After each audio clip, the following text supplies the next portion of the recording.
Oh, there we go. And of course I record these as I usually say once a month because I've been hosting this second, is it second or third? I'm losing track of myself. Third Saturday of the month since November 2020. So I record these for posterity or to prove that it happened and for fundraising purposes, or if you want to share the link later with people, especially if you're featuring, if you presented something remarkably amazing and you want them to see it, prove that you did the thing on Zoom.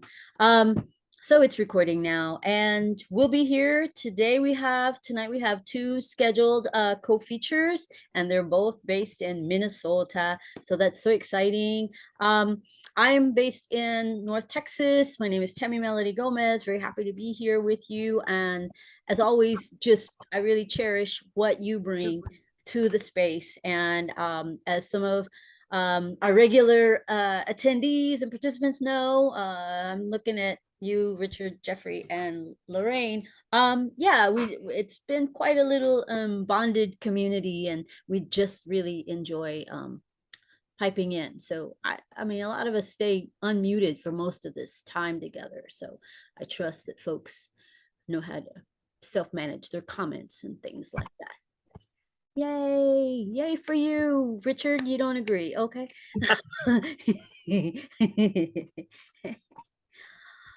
I'm so agreeable. Even if you're not agreeing, I'm agreeable. I just came off my first during my premiere of a brand new performance work Thursday and Friday yesterday in Dallas, Texas.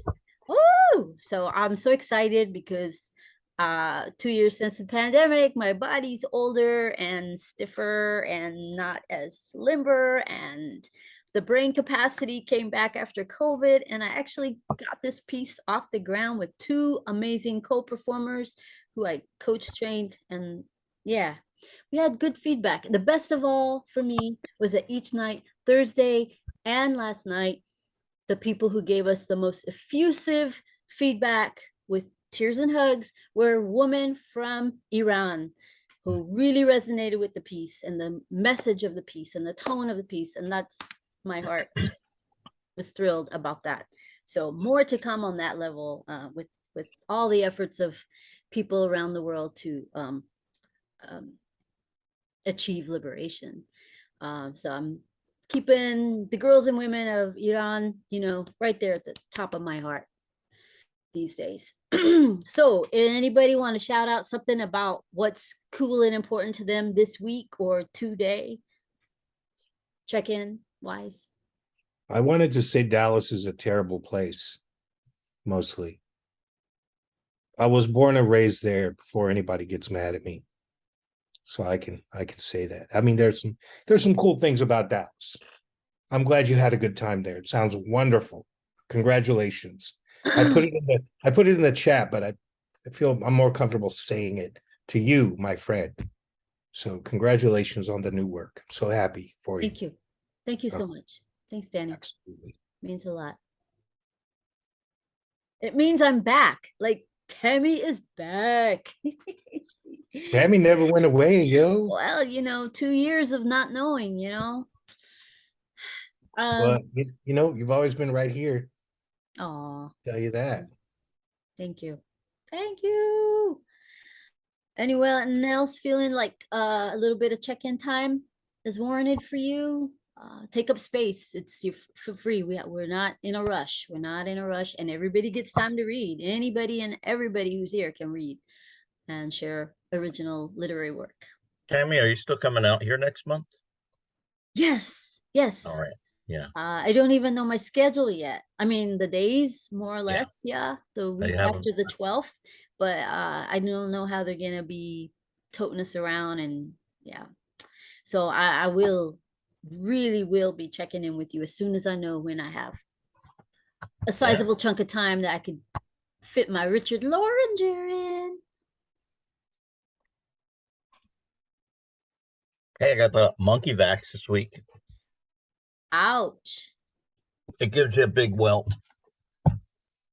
It's kind of cool. It's like instead of getting monkeypox, you just get one. Get welt. Get welt soon. But You it's just get not as one, bad as one big Mamba Jamba bruise. What's that, not Danny? as bad as a monkey bite. Not as bad as the monkey bite and not as bad as the monkey pox. No, ugly and itchy, but that's like me every day. Yeah. Aw. Sorry. Well, may I ask, was it free for you where you got it? Yeah, it was free. Yeah, I had to like talk to my doctor and make an appointment, but she knows me and she's like, yeah, you know, yeah.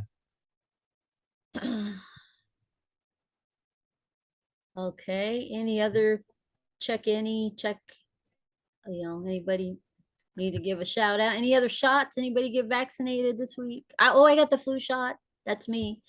hmm Yeah, no biggie. Just went and got it done. Yep. I got it at the same time, and then there's another one of these, and then I'm just gonna see what other vaccines there are because I just love them now. I just want to get one. I want to get them all. Like getting the tattoo. I'm scheduled for Monday to get my flu and the bivalent COVID Mhm. booster. So Yay! Yeah. Woohoo. Yay. Yay. That's great. You know, there is one thing that's kind of been on my mind lately, and I heard an indigenous elder say a few weeks ago on the radio that this idea that the land belongs to people, like you're on this land or that land or stolen land, is actually kind of a not exactly right in the way that indigenous people have thought of the land, because at least this person said that he truly feels and had been taught that the people belong to the land, hmm like not the land to the people. That land cannot belong to people, really. It just is, you know. So yeah, and I've been meditating on that because I think it's a very important concept. And without the concept of like land ownership, we probably wouldn't have capitalism. So you know, Well, it kinda- ownership idea is one of the scariest things ever. It's one of the craziest things. You know, yeah. I don't even think I own this. It's yeah, yeah. well, I don't know if ownership is the right word, but maybe you do have a right to your own body and what you do with it. Well, Maybe absolutely. there's Yeah, that, but couldn't agree not like more. not like Precisely what our piece was about this week. That. nice, Danny. Thank you. nice. There's a journal out here who with that theme basically and I don't know if you have text that would be valuable, but their deadline's the end of this month. It's the journal's called Colossus, and they come out every so often, maybe once or twice a year. I don't know. They put out like 5 or something, and they all are themed. And this one is definitely about I'm forgetting the words because I'm old. Yeah, but about body autonomy and yeah, and on and on. If you have a chance to look up Oh, the call and share that in the chat, I would yeah, I be will. very curious myself. Absolutely. I'm Thank gonna do it right you. while we talk. Yes. After I took a course in permaculture design in the 80s, I started to think about that concept of ownership, and I came to believe that anything the size of a weed whacker or larger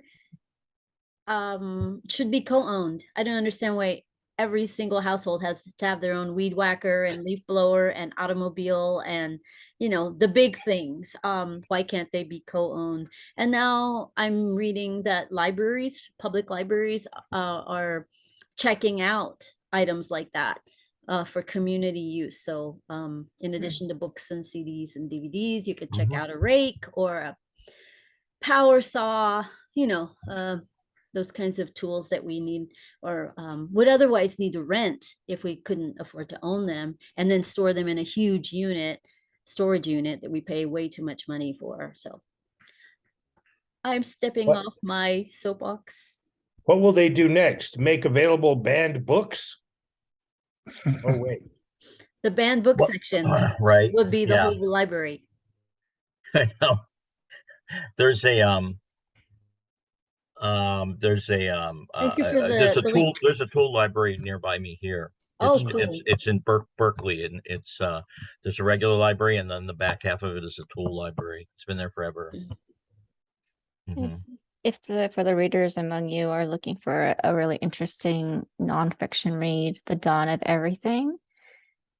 It's long. I will just put that out there. I think it's like 700 pages or something, but it's really fascinating, and it talks about capitalism, and it talks about well, it upends everything really, and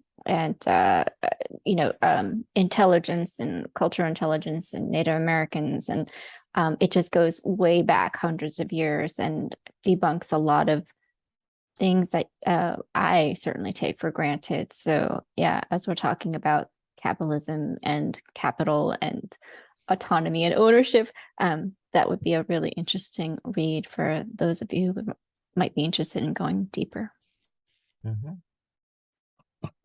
Thanks. Capitalism is the empty Coors Light beer bottle that I wish the frat boys in Fort Worth would hurl out their open car window instead of that's capitalism that I wish they were hurling out the window. But no, it's just an empty beer bottle that I have to bike over. That's why it comes up in my thoughts. I'm gonna warm up the mic with a poem, and it is still being revised and tweaked. It is titled Ghosted. Woohoo, Ghosted. And I just submitted it to a Calavera poem issue of La Voz, which is published in San Antonio. It's a monthly newsletter, and the November issue is focused on Day of the Dead poetry. I've probably read this to a couple of you, so this may resonate with familiarity. All right, like I said, it's titled Ghosted, and it's completely true. I grew up in North Texas, area code 817. My parents bought a house, our piece of heaven. But next door to us lived a Mr. and Mrs. Weir. Sadly, they were racist. Yeah, that was quite clear. Even as me and my sister were sweet and polite, we were never, ever gonna be white. We were not welcomed in their part of town, with our long hair so black and bodies soft brown. When we had holy days off from our Catholic school, they threatened to call the chota as if we had broken truancy rules. They called me the N-word when I biked on the sidewalk in front of their home, and though my parents shouted back at the Weirs, I learned not to roam.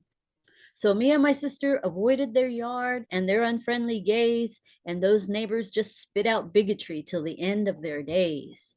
Yes, they died in that house and dwindled to spirit as ghosts, never knowing that visitors would move in, they'd be forced to be hosts. When their house got categorized as a new Section 8, that really gave the Weirs something of substance to hate, because subsidized houses are rented to the poorest of renters, who are often black or brown, to the chagrin of racist dissenters. Fíjate, when you're a bigoted ghost, your voice no longer matters. Your racist fences and borders and kingdoms have fallen in tatters. So Weirs, you are trapped Caspers in the house you used to live in alone, but now you share it with Mexicans, so joyous, so loud, they can't hear you moan. And though you try to haunt them, you don't scare them anymore. As they dance to cumbias and Bad Bunny, they cannot hear your steps on the floor. Mean old Weirs, your doom now is as ghosts in a biracial casa, though you tried when alive to scapegoat and get rid of raza. Get over it, wake up, and smell the homemade empanada, because in the afterlife, racist, ghostly opinions no valen nada. Too long didn't read. Racist ghosts live next door to my mom.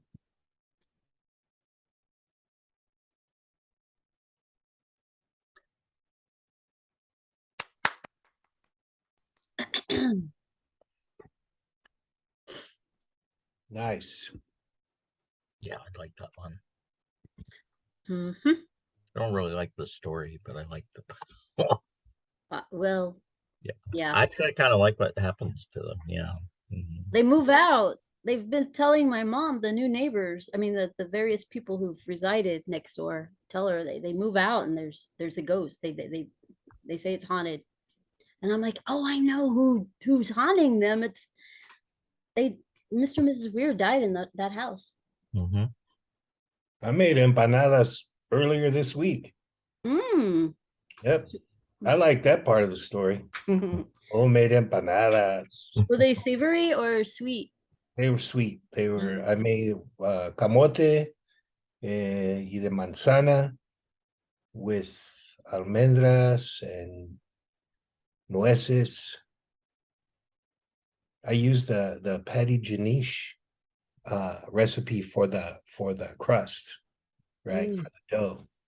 If you know her recipe, it is great for homemade empanadas. No, you got me at crust. Empanada. Yeah, you did the thing from scratch. Yeah, empanadas where you really got me, but yeah, I agree. Oh yeah, I gotta make those at least from scratch, So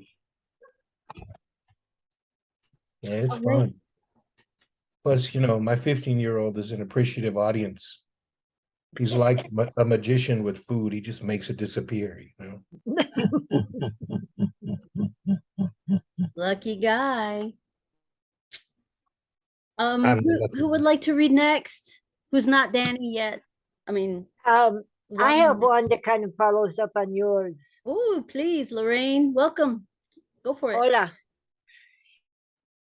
This is from one of my times when I lived in Mexico City. It's called Black Echoes. Large black moth high on the eggshell wall, silent, still.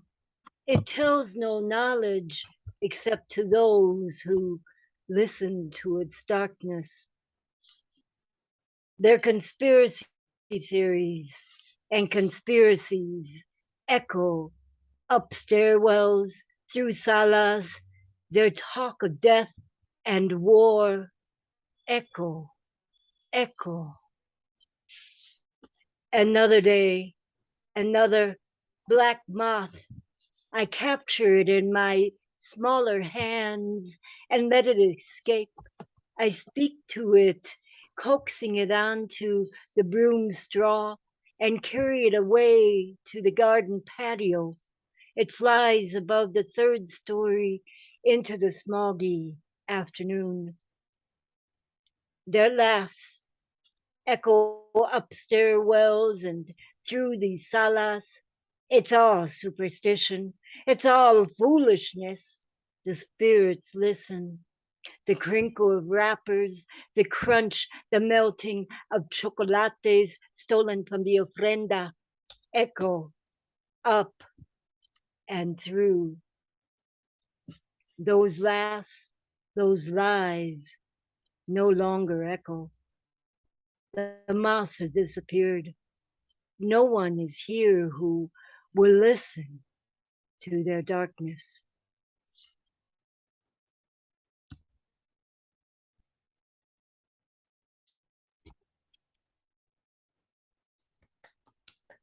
Nice, Lorraine. Thank you, Richard. Yeah.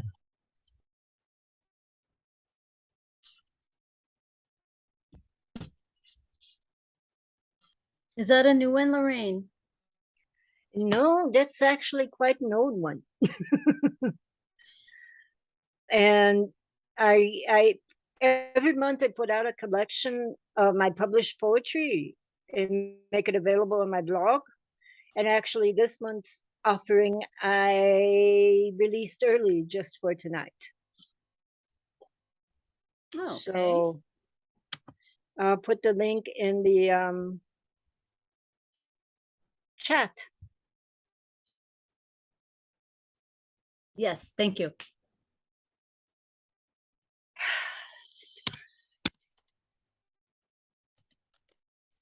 Right. Who would like to go next? Anybody have something spooky?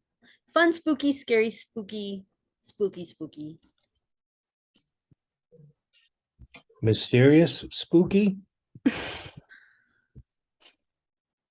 That works.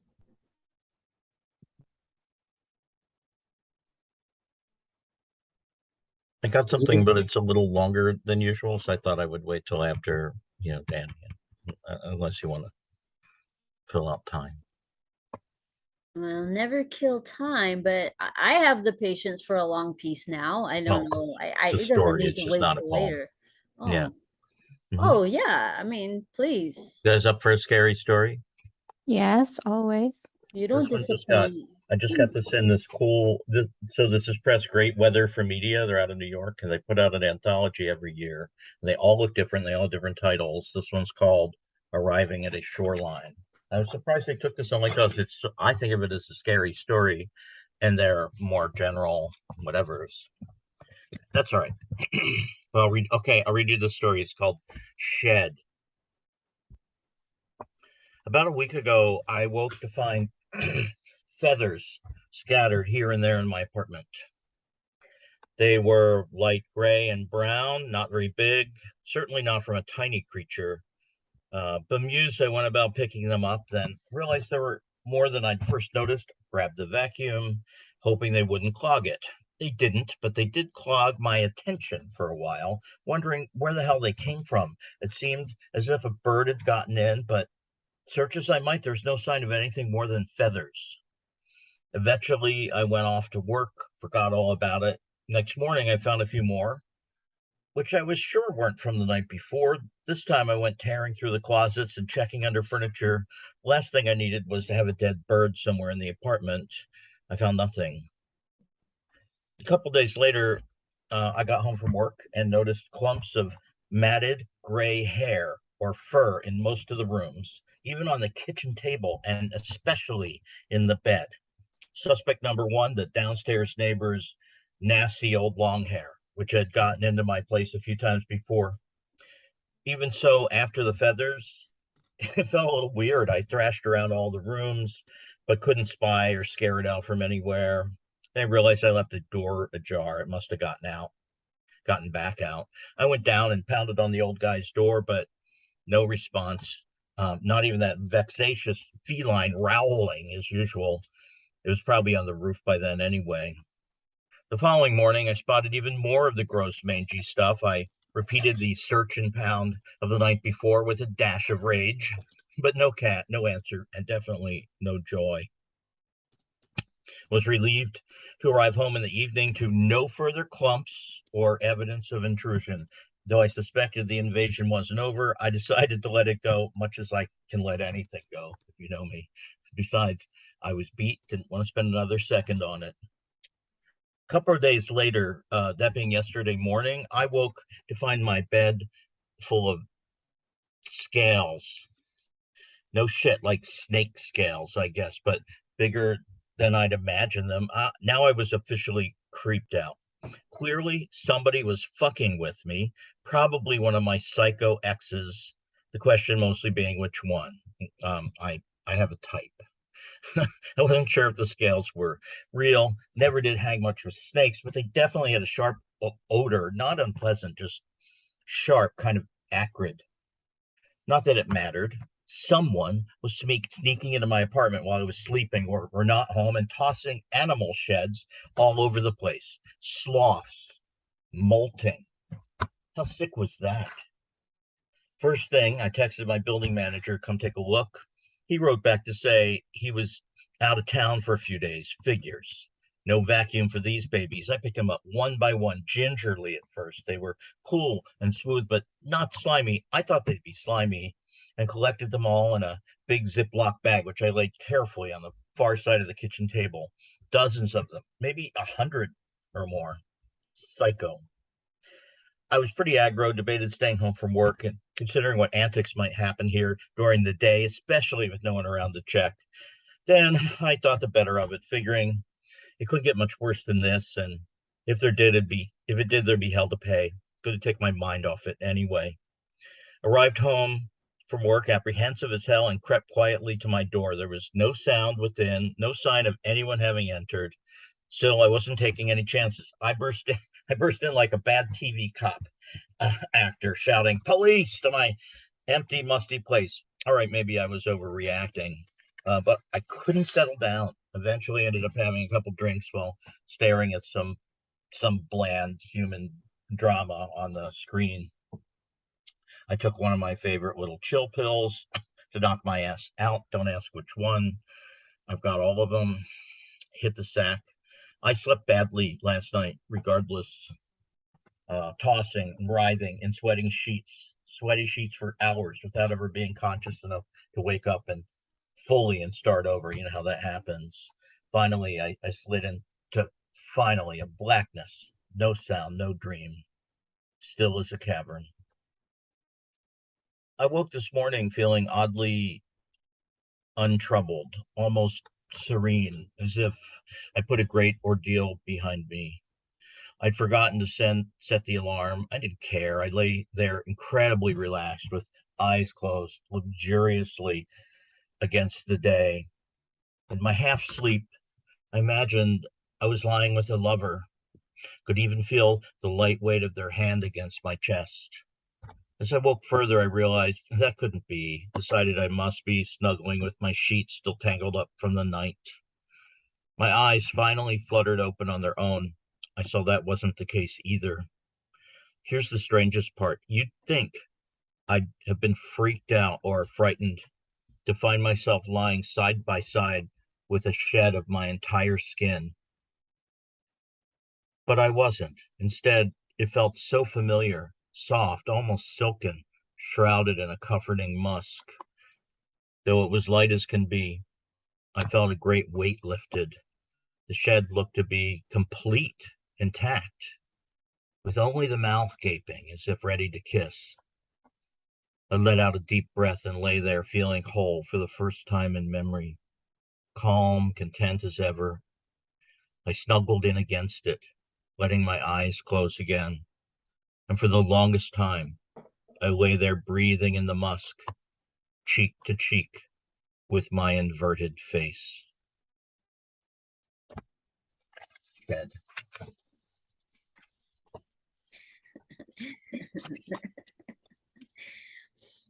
Okay, I hope that didn't hurt too much. It's well, for me, that last bit is a very unsettling romantic moment. It's like, that's romantic, but it's unsettling, but it's romantic and unsettling.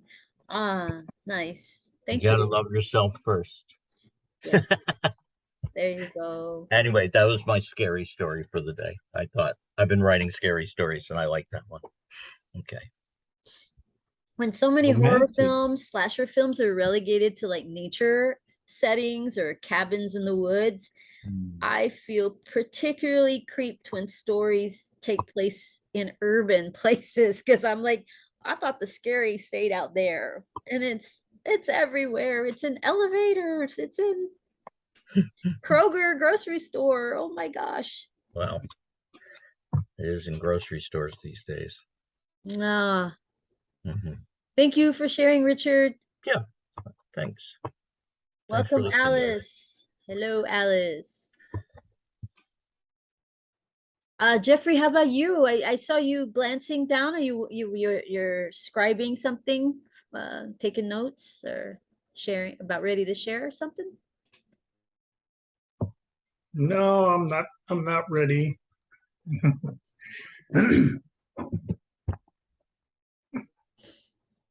I've been working on something with casting of runes, but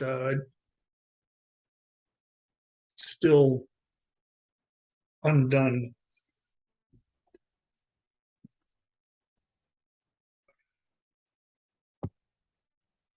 Well, I have written a lot about Halloween apparently, which I didn't realize until just now.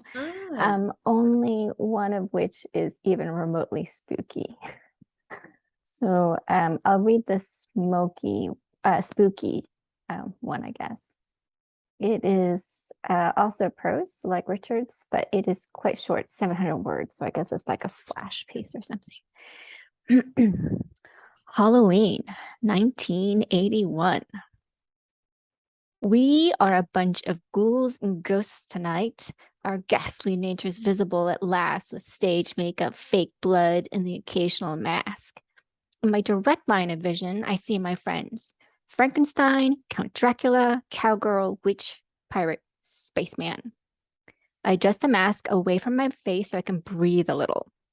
The sweaty inside smells of cellophane, woolworts, and the polka-dotted twister sheet. I have to hold the mask away in order to breathe and hold it close to see. This means I can breathe or see, but not both. Tricky. I adjust the 2 punched out holes over my eyes so I can see again. The outside world comes to me partly cut off, disjointed, smelling heavily of plastic. Susan holds my free hand as she takes us from house to house. She's dressed as a hippie and wears bell-bottom jeans, a tie-dye t-shirt, suede vest, and flowered headband. I don't know what hippie is, but I think it's beautiful. It must mean being a fairy or something equally magical. We knock on doors, ring bells, shriek as a crowd, trick or treat. The adults come to the door with their, oh my goodness, how scary, and aren't you pretty, and what are you supposed to be? My white plastic bag with the orange jack-o'-lantern grinning on the front grows heavy with chocolate bars, peanut butter cups, lollipops, Charleston chews, candy corn, handfuls of butterscotch, chunkies, bitter honeys, wax lips, Clark bars, chuckles, sugar daddies, O. Henry's, Abba's Abba Taffies, Fifth Avenue bars, and the occasional quarter. I can't get over my loot. I am rich beyond imagination. Dusk deepens its hue and lights snap on along the street. Jack-o'-lanterns glow in the darkness, candles flicker inside windows, strings of orange lights drape branches of trees, ghosts and scarecrows light up lawns. A quiet twilight filled with equal parts magic and danger surrounds us. We pass Old Man Priestley's house and someone pipes up the idea of we should go there next. Are you crazy? He'll eat us alive. He'll stick a knife in our heads. He'll chop us into little pieces and bury us in his yard with all the other kids he's murdered. Aw, that's hooey. No, it's true, Susan says. We swing our gazes up at her. At 16, the oldest in our group, she is the authority. When I was your age, she tells us, calmly examining her nails, we passed by this house, a group of us, just like you, just like tonight, and we dared each other to ring the bell. No one would do it. No one, that is, but Tommy. Tommy Riley, old widow Riley's son. We were all too young to remember Tommy, but he wasn't afraid, called us chicken and snuck inside the gate. Went across the lawn, walked up to the door. We yelled at him to come back, but Tommy wouldn't listen. He rang that bell. Nothing happened at first. We were shouting at him, get out of there, get away! He just waved at us and laughed. Then the door opened, and there he was, Old Man Priestley, the meanest man alive. He was even scarier than we'd imagined. We yelled at Tommy to make a run for it, but he stood there like he couldn't move, like he was paralyzed with fear. And then, wham! We screamed in terror. Susan's fingers became sudden talons. She swipes the air, looms over us. She seems to grow 10 feet tall. We quake and shiver. Old Man Priestley grabbed Tommy. Susan grabs the nearest kid, Scott, who nearly jumps out of his skin, slams the door. Whoop! We hear the finality of that door. Gasp. And we never saw him again. We sprint down the street away from Old Man Priestley's, away from the meanest man alive, away from the peaked roof, the single window pane of glowing yellow light, the bare trees surrounding his property, looking suddenly like an army of skeletons stripped clean to flesh. Our hearts hammer inside our throats, legs pump like mad, candy slosh inside our buckets, and still we run and run and run. Susan follows us at an easy pace, chuckling. She thinks about Tommy. The real Tommy, the one who went off to war and never came back. She readjusts the flower headband in her head, her features once again settling into fairy-like innocence, but her mouth remaining uncertain. She glances back at the house in the woods and thinks, maybe Old Man Priestley got Tommy after all.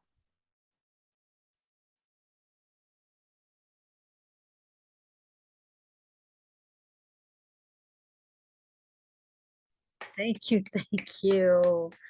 Sarah, thank you.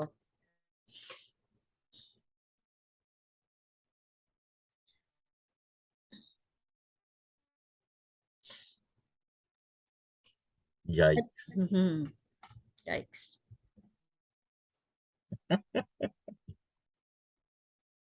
I want to share a couple of memories. One is and these are about intersectionality, like with the Mexican American culture and Halloween, um, and how my family participated or tried to.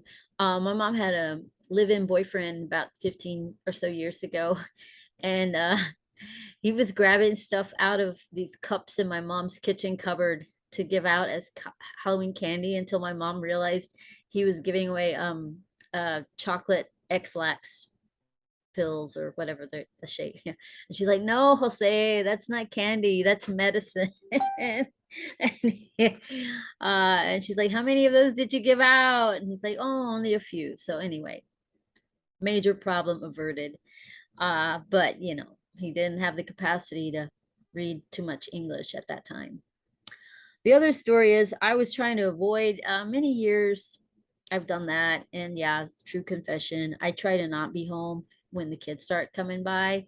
A, because I don't buy the candy in such a bulk, you know, as is needed. I just can't afford it, and I just run away with my friend Roseanne, and we go see a movie um, for the evening. So I was in Austin one year, and my boyfriend drove me to my house so I could quickly get a change of clothes and grab a few things before escaping. It was still daytime. The sun, you know, the sun hadn't set yet. But when I was in the house getting things together, I heard a knock, knock, knock, trick or treat. And I'm like, oh crap, they caught me. What do I do? And so I was heading out the door anyway. So I like looked around and I grabbed the first thing that wasn't attached to the wall, and it was a cascaron, which is a confetti egg, and it's some I'd been saving it since Easter, and here it was October, and I'm like, okay, this is what I'm gonna give them. And I walk out the door, I'm like, here, I give it to the first kid, and they're like, huh?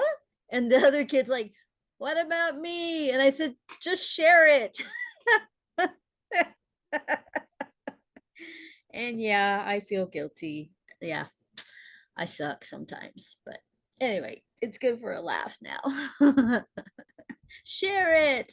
The confetti egg.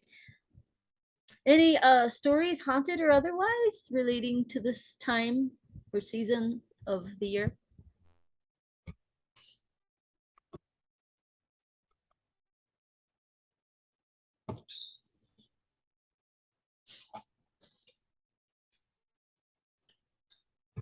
Well, if not, I'm gonna be as soon as I know that Danny Solis is back and ready to roll, I'm gonna introduce Danny to be on the mic next as one of our co-featured poets. I'll start reading the bio that he sent me. I'm here.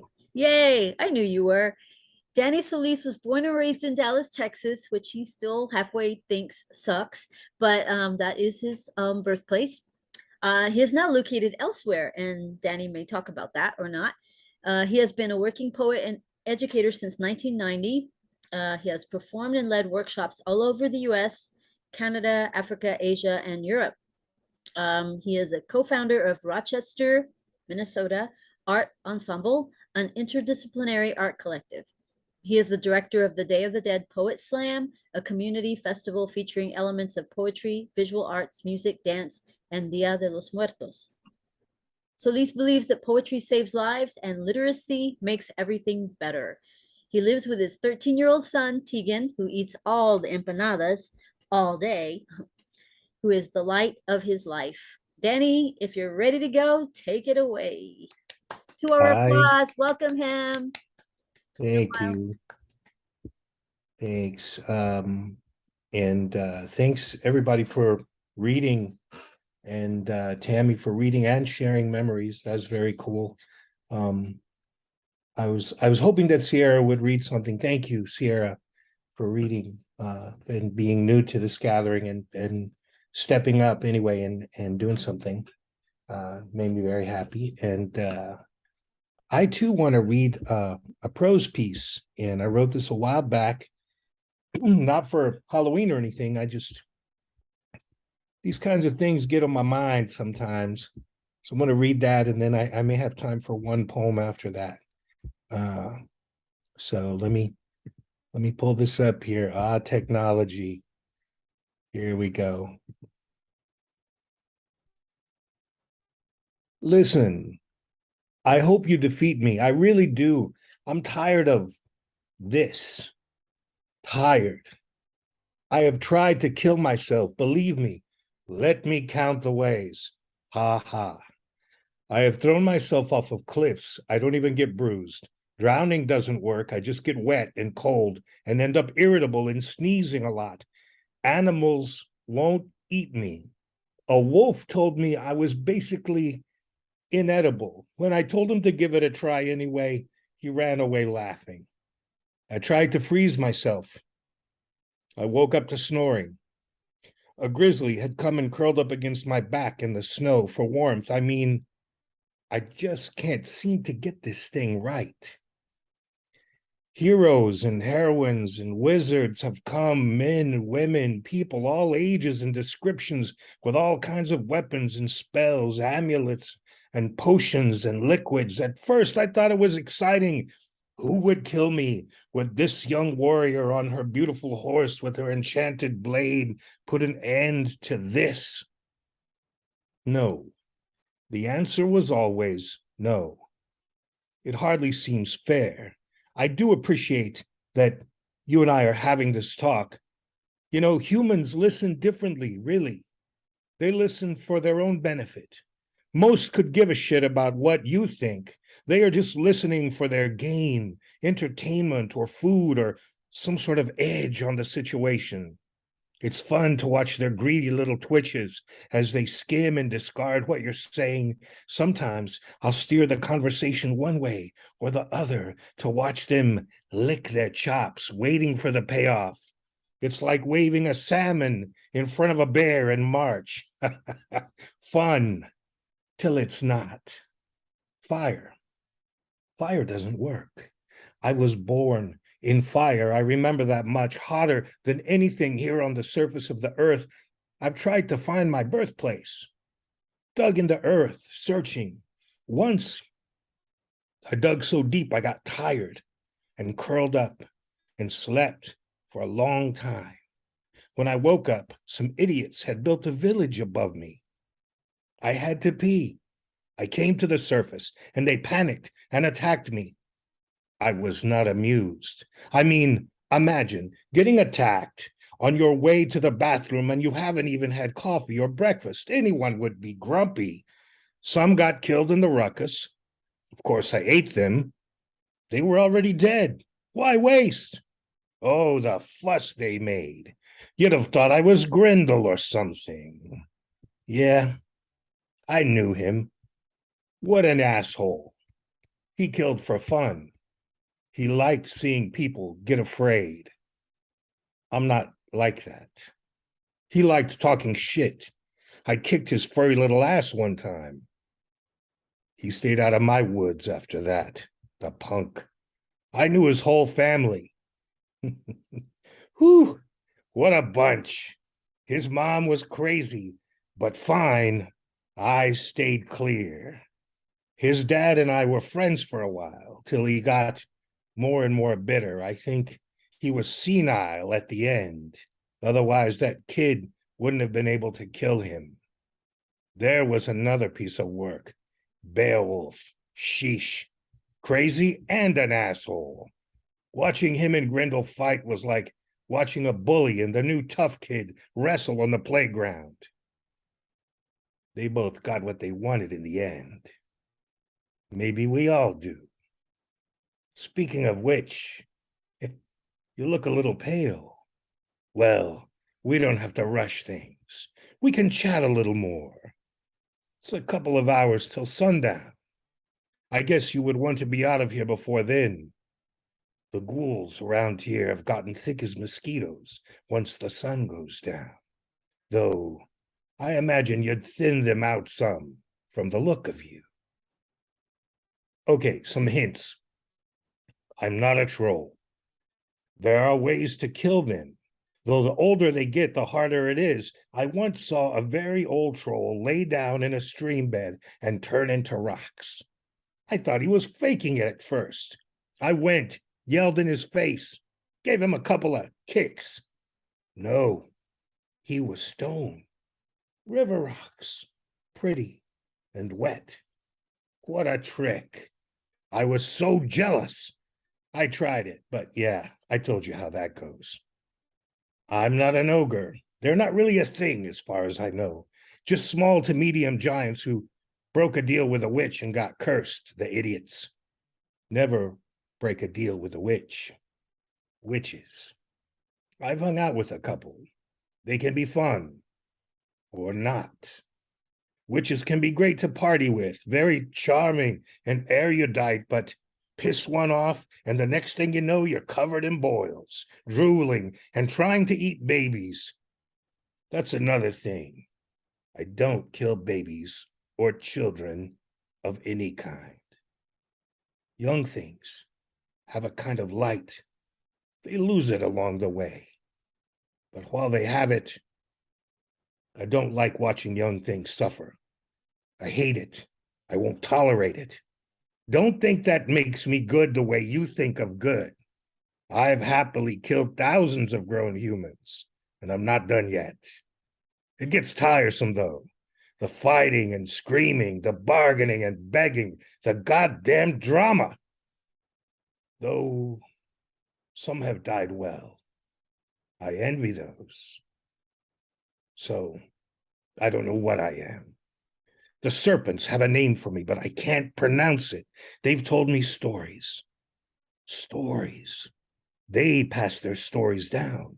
They've told me about things I can barely get my mind around. Humans think they know so much. They just know what's in front of them mostly. Everything revolves around them. There are and have been so many things in the world, wonderful, terrible things humans have never seen or even imagined. There are things today loose in the world that even if they came up and sat in your lap, you wouldn't be able to understand or begin to comprehend. Humans, you always want to make lists and categories and definitions, genus, species, phylum, blah, blah, blah. And what you can't understand, you pretend it doesn't exist or that it's evil. You don't understand how little you understand. I understand.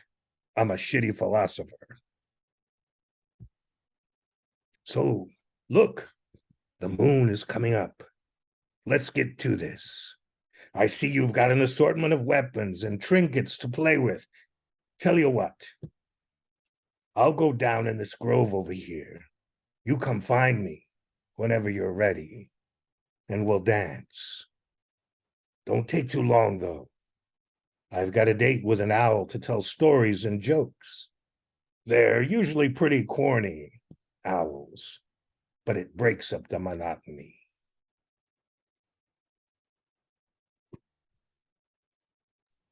Bravo.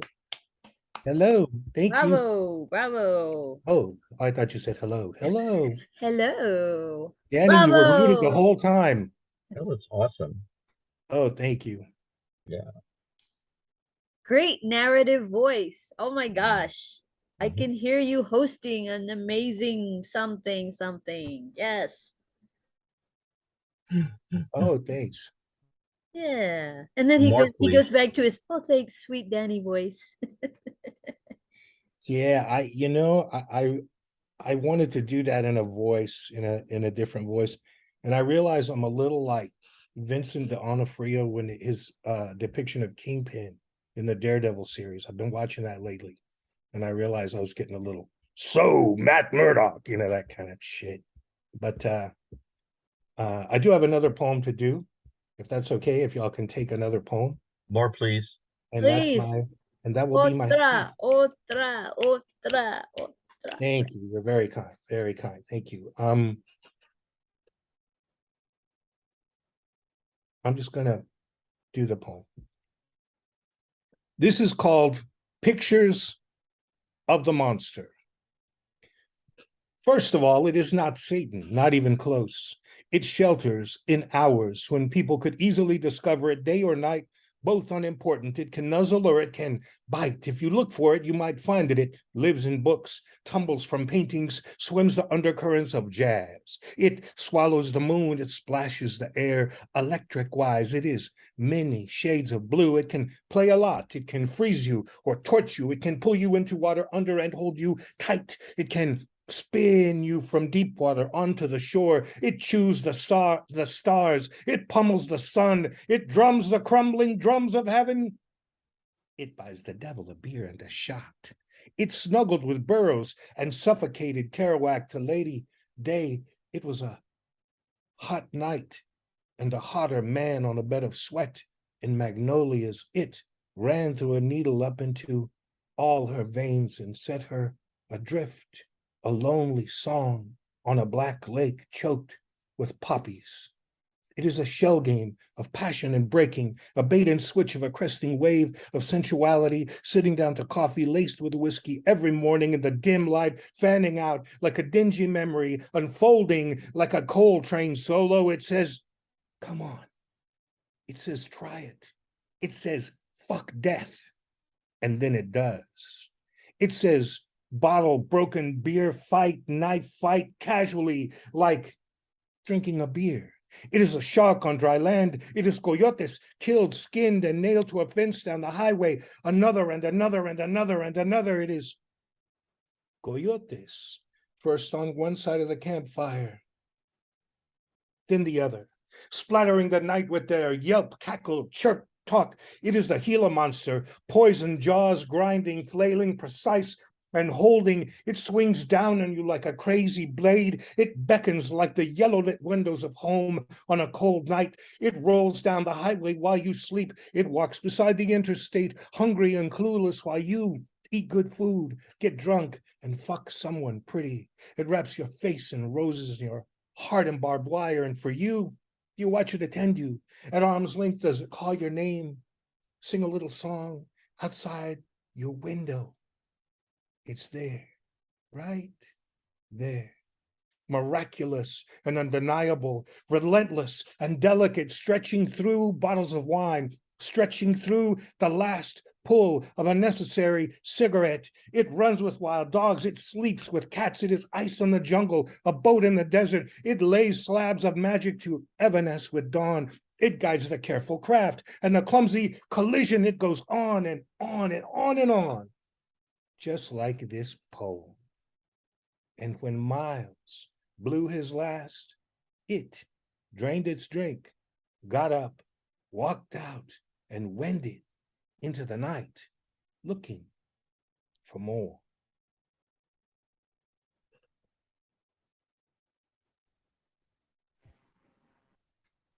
Thank you.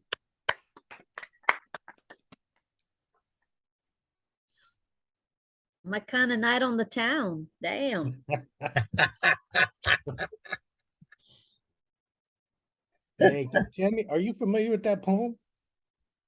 Vaguely familiar, but my BC before COVID, mind feels very different from the mind of today. So these our poems bear repeated listens, and I feel that about all of your work. If I've heard you before or have known you before this evening, I don't ever join that camp of, oh, you've done that before. I don't, because I need repeated listenings of work.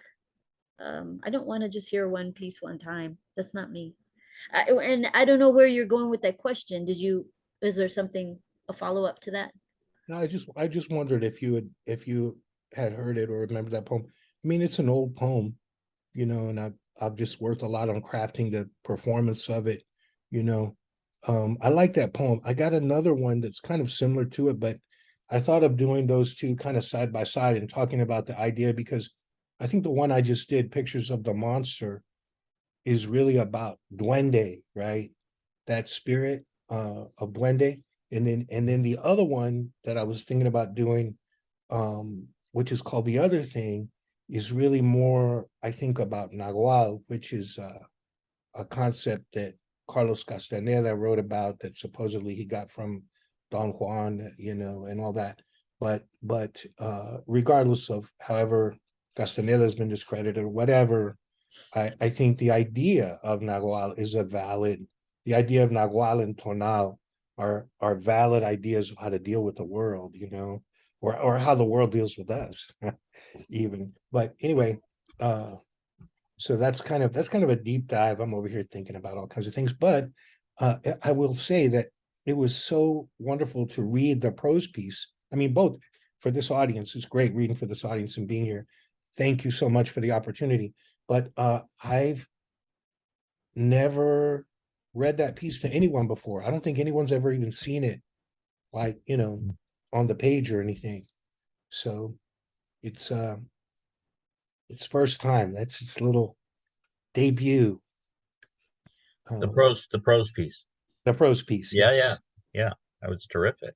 It's remarkable, and it felt like it had been lived, that it had a long life, even if the life was inside you. It seemed very well aged, if you get my drift, you know, like a vino or something, a tequila. It You let it saturate a long time, apparently, because that reading was power, man. It was very moving, captivating. Thanks. And if you Thanks. got any more from that inner compartment of your literary loins, yeah, please, I would say bring some more of that. I mean, there's spaces where we know as poets, you know, that's not welcome, because they want the hiccup poems, you know, the get to the point poem, make it rhyme, you're out of time poem, you know, type of scenario. That's not this space.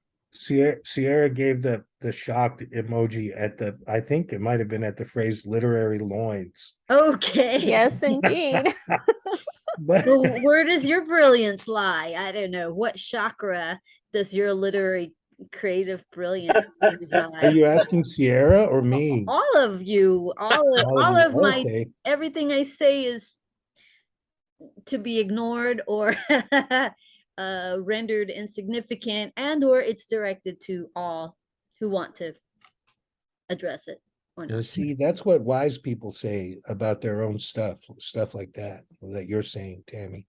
I've always admired what you do and your thoughts on the world and how you move through and what's going on around you. It's always been this wonderful foment that I feel like I could learn from, and very often learn from and benefit from in other ways. You know, there's just so many cool things. But I will say that I have another short prose piece about that, Yeah, the you same should. length as the one I read tonight. I didn't pull it out. I don't know where it's at. Oh, you don't have it. It's, no, Oh, I mean, I would have to stop and look for it. Maybe somebody else could read something, but it's actually about a witch's familiar, a little dog. It's told from his point of view. He's the one talking in the piece. I have a poem about that's written in the voice of a Chihuahua right on the border between Mexico and Texas. Oh wow. But I would you love to know, hear that. it's the halfway point. Let's do a 5-minute bio break, because I too have a piece sitting in a cabinet drawer that I'd like to go retrieve and bring back to you. Is that cool if we take, that's 10 fingers, 5 Totally. fingers Totally cool. And I'd like to hear everybody else read again too. That would be at the great. same time? We're gonna yes. Oh no, those Just kidding. experimental pieces. God damn it. All right, 5-minute break. I'll put on some music. I'm pausing the record, so feel free to say anything and everything that's copyrighted starting now.